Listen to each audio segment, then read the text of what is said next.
Next topic है बच्चों, आज अपन डिस्कस करेंगे इलेक्ट्रिक डाइपोल पर लगने वाला नेट फोर्स। बट कौन से इलेक्ट्रिक फील्ड में? Non uniform electric field. देखो यूनिफॉर्म इलेक्ट्रिक फील्ड में तो डाइपोल पर नेट फोर्स 0 लगता है ना। किस पे? यूनिफॉर्म इलेक्ट्रिक फील्ड में अगर किसी डाइपोल को रखें तो उस पर नेट फोर्स 0 लगेगा। लेकिन अब हमने जो आज का टॉपिक है वो ये है, calculate the force on electric dipole in non uniform electric field. तो अपन ने बच्चों नॉन यूनिफॉर्म इलेक्ट्रिक फील्ड में फोर्स निकालना है, तो अपन फोर्स का फॉर्मूला नहीं, यहाँ पे work done by external force पढ़ाया था मैंने अभी थोड़े लास्ट लेक्चर में। Work done by external force is equal to होता है D U, change in potential energy. और work done by external force को मैं ऐसा बोल सकता हूँ F external into D X, force into displacement. Work done हो गया, force into displacement is equal to D U. या एफ एक्सटर्नल को ऐसा बोल सकता हूं D you upon D x. ठीक है, अच्छा ये फॉर्मूला अपना बन गया, इसको बोलते हैं इक्वेशन नंबर 1। और डाइपोल की पोटेंशियल एनर्जी क्या होती है? Potential energy of electric dipole, potential energy of electric dipole यानी कि यू अपन ने पढ़ा था माइनस पी डॉट ई। ये मैंने आपको पढ़ाया था वर्क डन और पोटेंशियल एनर्जी वाले लेक्चर में। आई थिंक ये लेक्चर 24 या 25 में से है, उसमें देख लेना। तो यहाँ पे ये वैल्यू यहाँ से यहाँ रख देंगे, इसको बोल देंगे 2 एंड 2 से ये वैल्यू 1 में रख देंगे। तो एफ एक्सटर्नल आएगा, वो आएगा D upon D x minus P dot E. ये माइनस बाहर आ जाएगा और पी भी बाहर आ जाएगा, तो हम इसको ऐसे लिख सकते हैं क्या, minus P D upon D x. Minus P को बाहर लिया और डी अपॉन डी एक्स। ठीक है बच्चों, समझने वाली बात क्या है यहाँ पे? देखिए what is F, this is force. What is P? Dipole moment. And DE upon D X क्या है? DE upon D X, DE represent करेगा चेंज को, change in electric field with respect to D X मतलब distance. तो DE upon D X का मतलब change in electric field with respect to distance. जिसके भी आगे विद रेस्पेक्ट टू आता है मतलब उस चीज से उसको डिवाइड किया हुआ है। जैसे अगर मैंने लिख देता ना डीई अपॉन डी टी, तो इसका मतलब होता है change in electric field with respect to time. अगर मैंने ये लिख दिया होता ना डीई अपॉन डी वाई, इसका मतलब change in electric field with respect to Y distance. तो ये फॉर्मूला क्लियर हुआ कि एक्सटर्नल फोर्स जो होगा वो होगा minus P DE upon D X. अब यहाँ पे केस नंबर फर्स्ट आता है, केस नंबर 1। इस फॉर्मूले को पीटीआर करिएगा। केस नंबर 1 क्या कहता है भैया? अगर यूनिफॉर्म इलेक्ट्रिक फील्ड हो ना, तो यूनिफॉर्म इलेक्ट्रिक फील्ड के लिए डीई अपॉन डी एक्स 0 होगा। क्यों? इलेक्ट्रिक फील्ड में कोई चेंज नहीं होगा क्योंकि ये कैसा है? यूनिफॉर्म है। यूनिफॉर्म का मतलब no change in electric field. तो डीई अपॉन डी एक्स 0 होगा, तो बताओ एक्सटर्नल एफ फोर्स भी कितना होगा? 0। अगर ये वैल्यू 0 है तो इसको यहां रख देंगे तो 0 हो जाएगा। और केस नंबर 2 नॉन यूनिफॉर्म होगा, तो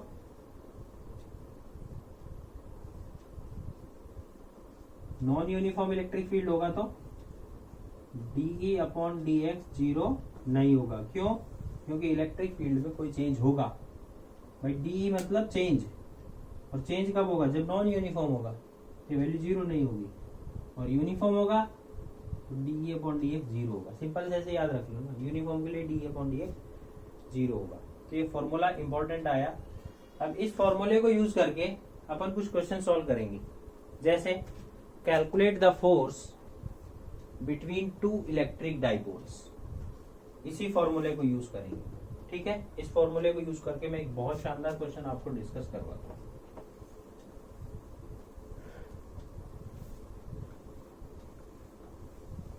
ये सब IIT JEE में काम आता है, ठीक है। क्या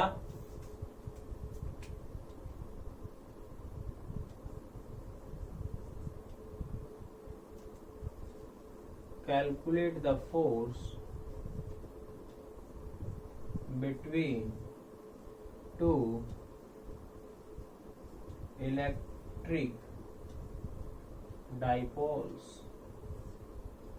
दो इलेक्ट्रिक डाइपोल्स के बीच फोर्स कैलकुलेट करना है, ठीक है। एग्जांपल लेते हैं अपन। ये एक इलेक्ट्रिक डाइपोल है P1 एंड ये एक इलेक्ट्रिक डाइपोल है P2। अब क्वेश्चन क्या है, find out the net force on P2, find out the net force on dipole P2 due to dipole P1 if the dipole P2 is placed on axis of P1. Find out the net force on dipole P2। किस पे force देखना है? P2 पर, है ना। Due to P1 यानी कि P1 force लगा रहा है। If the dipole P2 is placed on axis of P1 यानी कि ये जो P1 के एक्सेस पर है, कौन? तो डाइपोल्स के बीच का फॉर्मूला जो होगा वो F एक्सटर्नल जो होगा वो होगा -P dE/dx, ठीक है।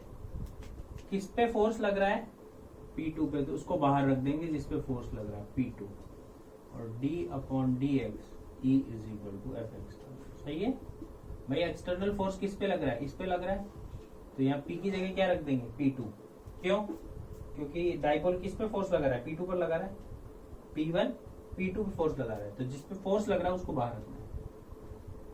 अच्छा, यहाँ एक बात बताओ, इस P2 पर किसका इलेक्ट्रिक फील्ड होगा?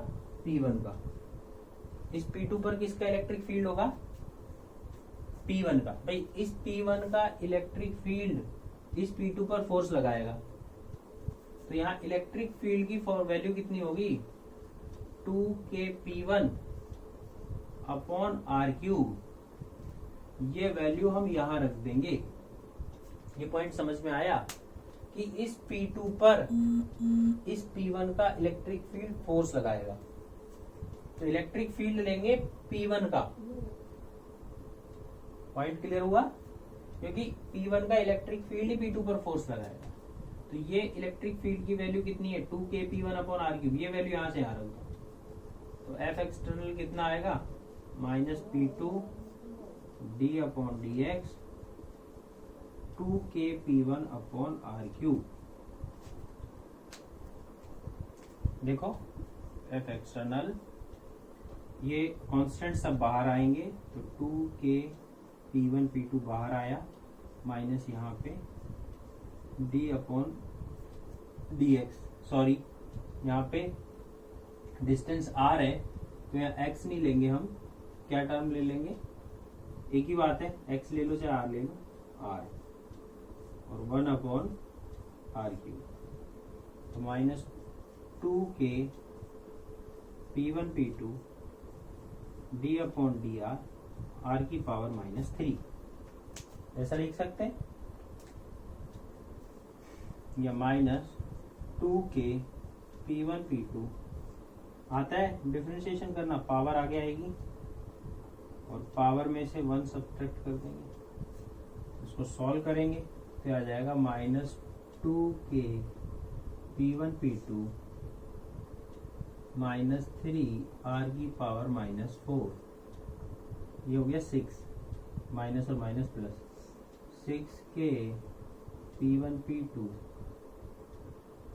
अपॉन r की पावर 4। ठीक है, कोई दिक्कत नहीं है। इसी क्वेश्चन में बहुत माइन्यूट सा चेंज करता हूं, ये क्लियर? ठीक, इसी क्वेश्चन में थोड़ा चेंज करते हैं। अब एग्जांपल नंबर 1 कर लेते हैं।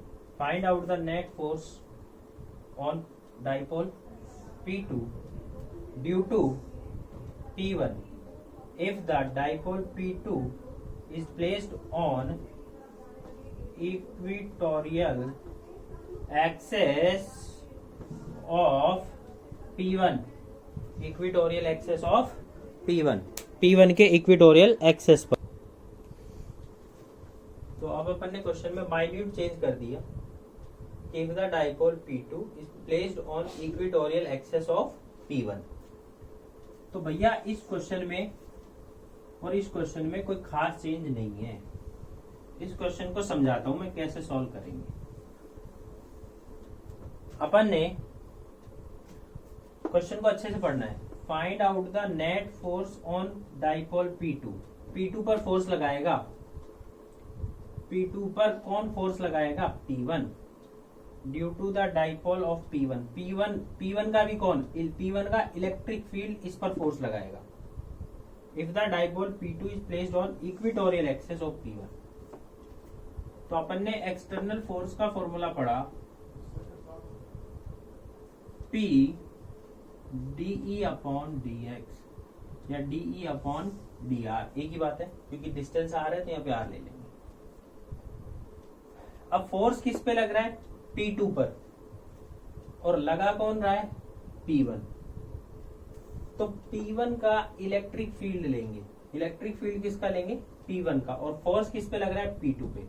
तो यहां इस फॉर्मूले को ऐसे लिख देंगे, -P2 D upon DR E1। इसका मतलब समझना, P2 मीन्स फोर्स P2 पर लग रहा है, और कौन लगा रहा है? P1। तो इलेक्ट्रिक फील्ड P1 का कितना लेट कर लिया? E1। तो यहां E1 लेंगे। E1 means electric field due to dipole P1,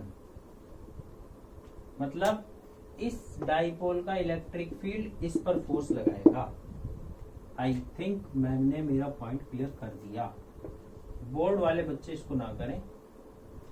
तो -P2 DE1 अपॉन DR। अब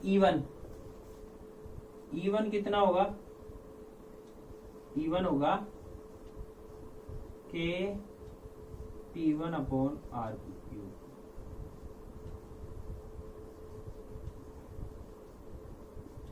डाइपोल की वजह से इलेक्ट्रिक फील्ड इक्वेटोरियल एक्सेस पर, याद आ रहा है? एक्सेस पर होता था 2kP upon R cube. Access पर कितना आया था? एक्सेस पर आया था, याद आ रहा हो तो 2kP अपॉन R क्यूब, और इक्वेटोरियल एक्सेस पर आया था